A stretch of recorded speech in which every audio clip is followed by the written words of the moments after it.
Nakalibre na naman nga ng merienda for today's video.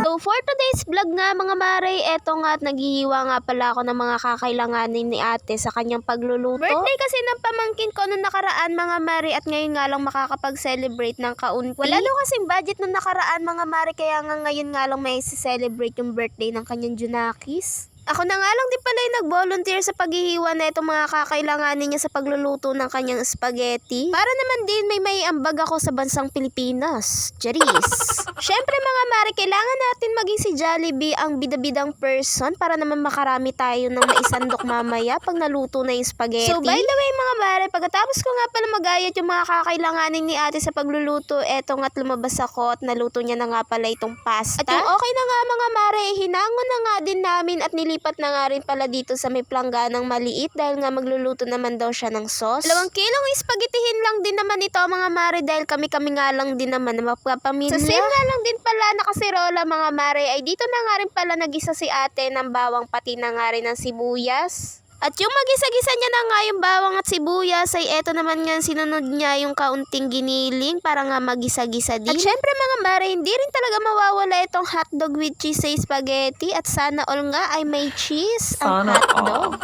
Charis. Dami ko na naman ngang hugot sa buhay mga mare at hindi ko na nga namalayan na nilalagay na nga pala ni ate yung sauce ng spaghetti. Ang dami kasing kamaliwan. At para naman nga sa mga pampalasang nilagay ni ate mga mare ay nilagyan niya nga lang pala ng magic sarap, asukal, pati na nga rin konting asin at hinalo-halo niya nga lang din para mag-combine yung lasa. At para nga mas lalong creamy itong ating spaghetti mga mare ay nilalagyan pala namin ito lagi ng Nestle cream o kaya condensed milk para nga mas masarap yung lasa niya. Mas nakakadagdag kasi ng lasa ito mga mare at nagiging creamy nga siya at mas nagiging maganda nga rin pala yung texture ng sauce nito. Uy, Nestle cream, beka naman. Pagaluin mo naman ng baso ko. Charis! Pero balik na nga tayo dito sa ginagawa ni ate mga mare. Wala na nga siyang tigil sa kakahalo at nahihilo na nga daw yung kaldero sa amin. At yung okay na nga pala itong sauce mga mare at kumulo na nga rin pala siya ay nilagay na nga rin pala ni ate itong mga pasta at eto na nga yung kinalabasan. O diba, napakasarap naman na nga talaga sumandok ng marami. Dito na nga lang din pala kami nagsikain sa labas mga mare dahil nga mahangin at sobrang nainitan nga kami sa pagpapakulungan na itong spaghetti at pagluluto dahil nga kahoy yung gamit namin. Pagpasensyahan nyo nga muna pala itong pagbo-voice over ko ngayon mga mare dahil nga pungag na pungag pa nga rin ako sa sipon at minamalat-malat na nga rin pala ako. O siya mga mare, hanggang dito lang po muna ang aking video at magsisikain na muna kami. Maraming salamat po sa inyong panonood. God bless!